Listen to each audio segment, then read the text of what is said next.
What made you realize that you love old cemeteries? That's really a question someone asked. How do people know that? Because I've TikToked. You've TikTok me in cemeteries?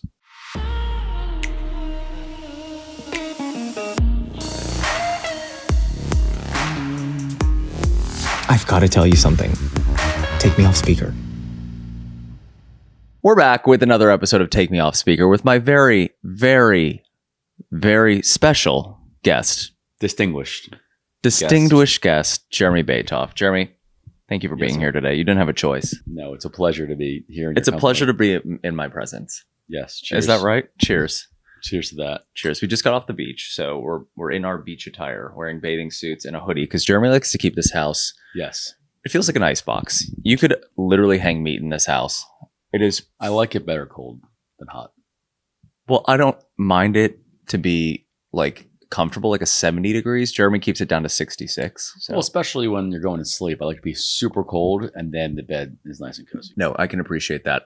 Like that thing that we have on our bed. We have this thing on our bed. It's called a chilly sleep. Chilly sleep.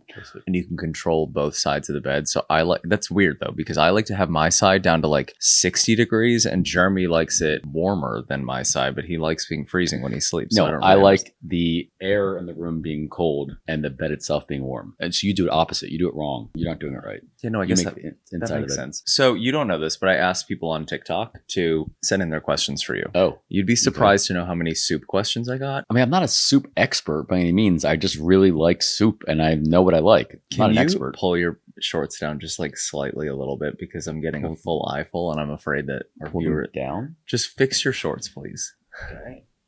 Your mom's going to be watching this. There's nothing wrong with my shorts. Just hold down a little bit.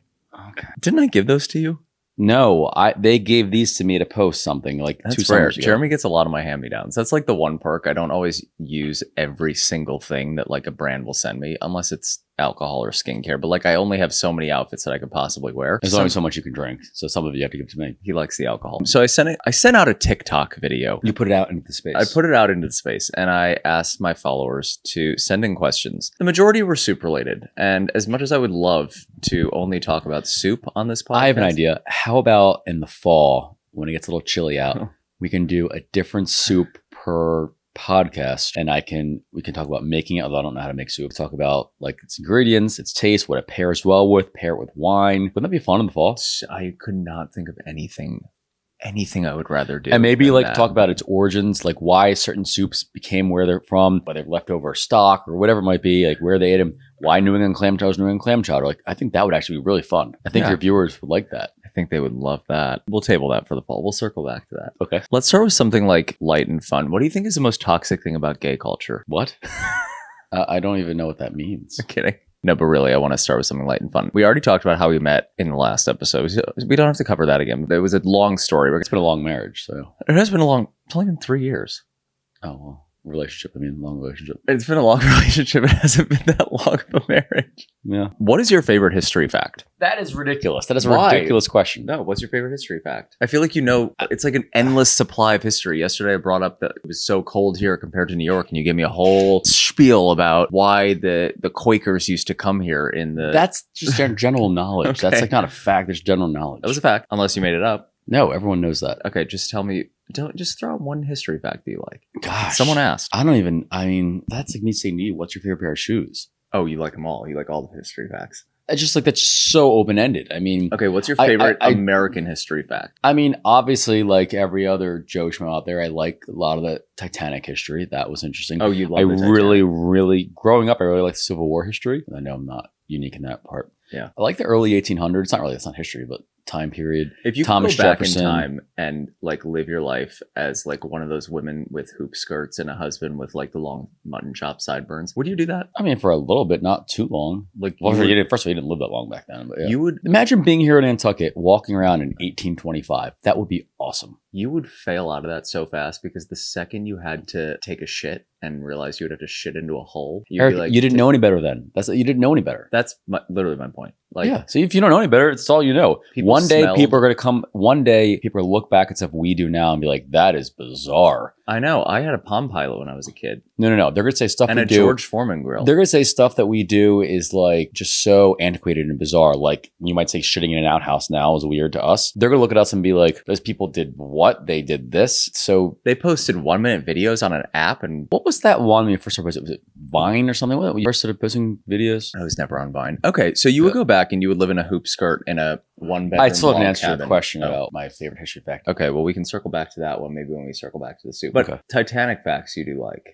Everybody does. But yeah. You like that, though, which is so fucked up because you would have been in first class and I would have been in steerage. Like, I would have been that. That's not why I like it. I just like all the different, things that happen in a small period. It's actually very interesting. The chicken house on the farm was built in June 1912. And I know that because right on the concrete slab, like they literally etched in June 1912. Interesting to think about So is that interesting. the Titanic was in April 1912. So they built the chicken house 2 months after Titanic sank. Isn't that crazy? That is so crazy. Yeah. And I feel so much truly more fulfilled now that I know that fact. Okay, let's play like in and out. What do you think are some things that are just like out right now? Out like fads. Like, or- what are fads that you're just like over? Like, I did an interview the other day and someone was like, what's something that you think is overrated? And I said, waiting in line. That's just life. No, I'm done waiting in lines. If there's a line, I'm not going. Truly. There was a I'm going famous home. thing with Princess I Diana. think waiting in lines is the most tacky fucking thing you could ever do. Well, Like, how you would think everyone just rush the door and try to rush in at once? How does that go to work? No, you go somewhere else. There's Okay, enough business. There was to a go famous around. time when Princess Diana had Prince William and Prince Harry wait in line at McDonald's. If she can do it, you can do it. Okay, that's different. No, it's not. It's waiting in line. No, she's waiting in line at like a drive-through, I'm sure, not waiting in line 4 hours to get a fucking ice cream cone. Well, no one's going to do that. That's just stupid.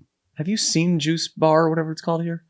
Well, I mean, that's a first. You're waiting in line to get an ice cream. That's a first world Here's the problem. trick to Juice Bar. You don't need the ice cream to be fresh. It's frozen ice cream. Go during the day. Go literally at 1 o'clock in the afternoon. No. Get a giant thing Eric, of ice cream. half of getting ice cream is the experience of getting ice cream. No one really cares that much with the flavor. It's Americana. It's go and get ice cream after dinner on your summer vacation. That's what it's You know about. what Americana is all about? Americana is about spreading the wealth. And if that ice cream place is a 3-hour line, go to the place around the corner that only has a 30-minute line. I know, but I'm saying there's no point. You're about to say go at 1 o'clock, get your ice cream, put it in the freezer, and eat it when you get back home. No. Yeah. Part of getting ice cream is the experience of walking to ice cream, waiting in line, and getting it after dinner. Like it's part of No, I'd rather go at 1 o'clock in the afternoon, get a giant thing, a pint or whatever's bigger than that of ice cream. You can even get the cones and then you can reheat the cones. You keep the cones. I Let don't me eat- talk. I Let don't me eat- finish. I don't eat cones. Whatever. You eat the cones, you eat the cones. If you want to put it in a bowl, you can put it in a bowl. And then you can scoop out however much you want. And you can just watch reruns of Desperate Housewives as you eat your ice cream. That took 4 minutes to get instead of 4 hours. I'd rather go after dinner, wait in line, get it, sit under a tree, and eat my ice cream on a bench. I bet you're like romanticizing like putt-putt also in the summer. They don't have putt-putt on Nantucket. But yes, it's Okay. part of just, summer experiences. Got it. Okay. We could compromise. I would wait 15 minutes for ice cream. Okay, we should go like not on a non-weekend night, going like on a Tuesday. That's the other thing. Let's just talk about this for a second. I think a lot of these places are becoming completely overrun. Nantucket, the Hamptons. It's because of content It's creators. because of influencers. It's influencers. And here's the thing. Death to the influencers. You realize that's how I make money. I'm down to be done. I've never wanted to retire so bad in my whole fucking life. Really? Like, I'm ready to just like, I would do real Well, estate. how would I get my still. bathing suits then that you supposedly gave me? I'll still take the free stuff. I would cut off a pinky to know that I was I wouldn't. financially fine for the rest of my life. Like completely Okay, fine. that's weird. I think I would. My great grandfather, his brother, the draft was coming and he just didn't want to go. So we cut off a hand. Cut off a finger, a pinky or something. That's all you had to do to get out of a draft? Yeah, if you like, you Thank couldn't- God, you like- couldn't like shoot things, whatever. Oh. I think that's my mom the exact story, but there's See, something. like, along it's those good to lines. know that because if that ever, well, I'm too old to get drafted now, but like with my luck, I would have cut off a whole hand and then I would have found been out like, I just oh, needed- fuck, just I only needed a needed to pinky. lose a pinky. Yeah, See, that would be my luck. Or like a foot. Or like I would have done something really tragic that like you can't just like hide with a glove. Like Serena from Handmaid's Tale. She lost a pinky. Not great. I never mean, her watched that husband one. chopped it off. I never watched that show. It's great. We're heading in that direction, but that's besides the point. Okay, next question. Have I ever surprised you? You're notorious. I love surprises. You've got me a couple cool gifts over the years. Surprises. What's your favorite one? Oh, that's easy. The Louis Vuitton and rolling. That was just like a luggage practical bag. one. Yeah, I need it. The problem is, see, what I really like, not expensive gifts. I like to get things that I didn't know I needed. Those are expensive. No, one time someone got me like just a bunch of new socks. I'm like, oh my God, you're right. I haven't bought new socks. And I'm like, oh, Wow. Your mom bought me new socks. Your birthday's coming up. This is getting real cheap. No, for me. but it's interesting because what's good to get are things that you need but don't realize you need. So for instance, I just really needed new socks, and who goes out and buys socks? That's just weird. So I got a bunch of new socks as a gift from your mom, I think like 2 years ago for Hanukkah, and like I've been wearing the socks ever since. I literally haven't bought socks in a decade. So let me just be so clear right now. You're taking me for my birthday to Hotel de Cap. Yeah. If I got you for your birthday, which is roughly a month after mine, new socks, you'd be like, wow, I didn't know I needed this. Nope, Like, because I don't need them anymore because your mom bought them for me. So I don't need socks anymore. I'm good for socks for the next couple of years. Guess who's about to go downstairs and cut all the holes in your socks? Yeah, no, I like gifts that you didn't really need. It doesn't have to be material or even experiences. Like I do like experiences. The problem as with you cliche is as it the sounds. experiences are more expensive than the material. Well, yeah, it's a present. You're supposed to be excited to get it. So it could be expensive. Oh, I do sort of fun experiences. Not like crazy expensive ones. Just but surprise me about anything. I just like I surprises. did. Remember I took you to get a scalp massage that one time? Oh, that was fun. That wasn't for my birthday. It was for our anniversary, I thought. I know. I'm like, what do we do? We don't really celebrate anniversaries. That's the thing. Like, we'll go to dinner. Mm-hmm. That's it. We're not doing like But anniversary see, I also gifts. like to celebrate what you say is not our anniversary. Like when we met, that is our anniversary to me. Or I'm sorry, dating. You like to celebrate our wedding anniversary. I think 9 out of 10 people who are watching right now would agree with me that once you get married, your anniversary is your wedding anniversary. So I think it's also his anniversary when you start dating. Like that anniversary doesn't just go away. No, it doesn't go away. You're like, okay, how long have you been together? Well, we've been together for 11 years, but we've been married for 3. No one's celebrating your 11th of meeting. Anyway, bottom line is I like surprises. So you want to surprise me? Surprise me. With anything. Birthday, anniversary, anything. Socks. What's your favorite place that we've traveled to? That's also a really hard question. Okay, they're not all that hard. I mean, it's not that complicated. Where's your favorite place? I mean, I love going to Italy, Positano. That's been a lot of fun every September. South Africa was obviously amazing. That was my favorite trip I've ever taken. I want to go back there again. We haven't done a honeymoon, so that'd be our honeymoon. Yeah. Oh, I forgot to tell you. Oh, yeah. Isn't that crazy? We've never done a honeymoon. Our trip to south of France is our honeymoon. I totally forgot to tell you that. No, it isn't. Every time we travel now or we go on one of these like ridiculous trips, Jeremy says, I forgot to tell you this is our honeymoon because we never took a honeymoon because I'm deprived. The mini moon because we had a friend's wedding a couple of days after our wedding or something. I would be a complete moron to say that I'm deprived. We literally travel non-stop. A lot of really great trips. Yeah, I know. That's why I'm like, I don't think I need a honeymoon. I think a lot of our friends now are opting for the mini moon and then they're doing something like way after, like a big trip. Another thing that I think is controversial that I think a lot of people think is like, I've heard Baby moons? No, believe me. If we have a baby, I'm Yeah. going on a 6-month sabbatical baby moon before that little sucker pops out. You know how I know I'm not ready to have kids? Found this out a few months ago. I called our doctor that we did IVF with. She's in Florida. We did IVF in Florida. I just wanted to see, like, obviously with a new administration, like, I'm just like, what are the laws? Like, what's happening down in Florida? So I call her and I'm like, hey, just wanted to check in on our embryos. And she was like, well, why are you calling me? And I'm like, you're our doctor. And she's amazing. She's like, well, why are you calling me? And I was like, don't you know where... What? Why am I not calling you? She's like, well, your embryos are in Texas. You don't know what state your kids are in? No, I didn't. Yeah, well, they're in Texas. So if that's any indication of how good I'm going to do Did you not see it. the bill we got for the freezer locker thing? I assumed like the billing company was based in Texas. I didn't realize like my embryos, my DNA was sitting in a storage facility in Texas. Yeah. Huh? So now we know where they are. Not that it changes anything. No.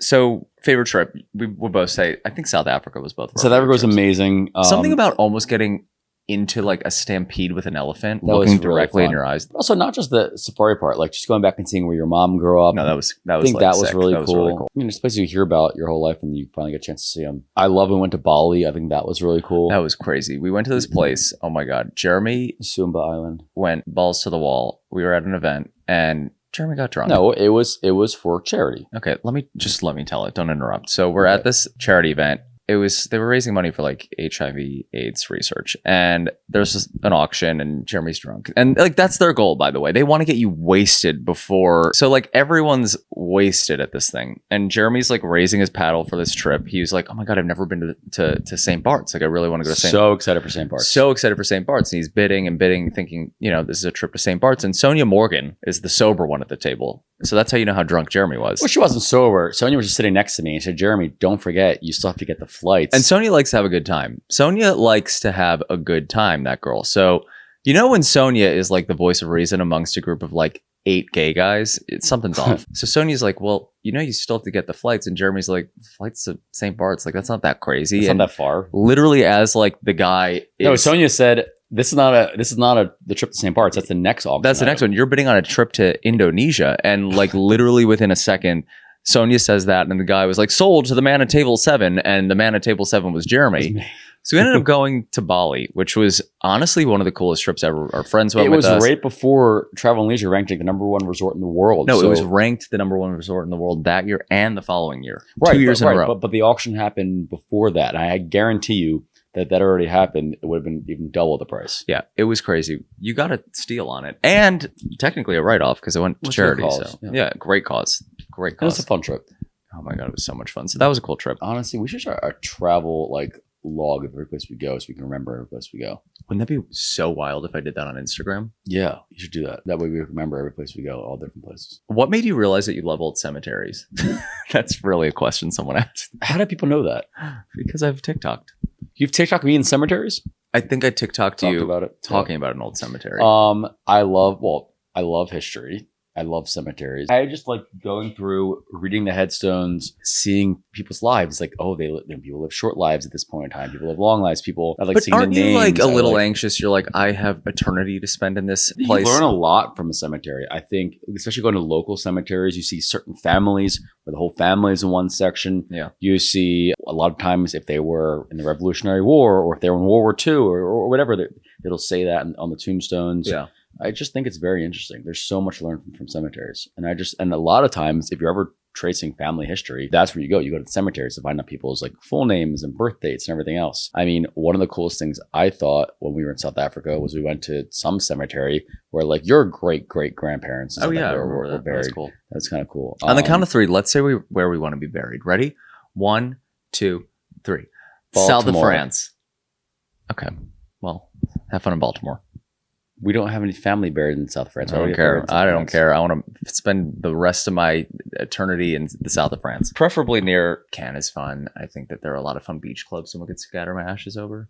You know? You guys go scatter in the Atlantic Ocean if you want. I think I'd prefer a beach club. What's our go-to drink? Like, what are we drinking this summer? Well, I mean, I'm literally drinking Avenue 8 right now. These are great. So I do like canned cocktails right now. It's just easy. Yeah. It's easy. You don't have to make the drink. It's just laziness gets the best of us. And also these are actually really good. Mine's strawberry lemonade. He's drinking pear ginger. I just love ginger. They're great. And they are my first sponsor I've had on this podcast. So I'm very excited to be working with Avenue 8. I know. I think that like canned cocktails, I mean, obviously they've always been a thing, but I think they're getting even bigger now because it's just people want something easy to take to the beach, be at a party, whatever, just like serve it and be done and not be like stuck making drinks the whole time. Yeah. You know? Cheers. So, cheers. I love it. Well, that's all the time we've got. Actually, I've got all the time in the world. I've got nothing going on today. No, I've got some more time. What else do you want to talk about? You name it. You were the one who was reluctant to even do this in the first place. I mean, you were like, let's talk about history for a little bit. Oh, geez. I mean, what time period do you want to talk about? Like, I mean, everything. You've got historic homes. There's so much in history you can talk about. Okay. Wars. This has been great, guys. We'll see you next week for another episode of Take Me Off Speaker. That'll be history then. Cut.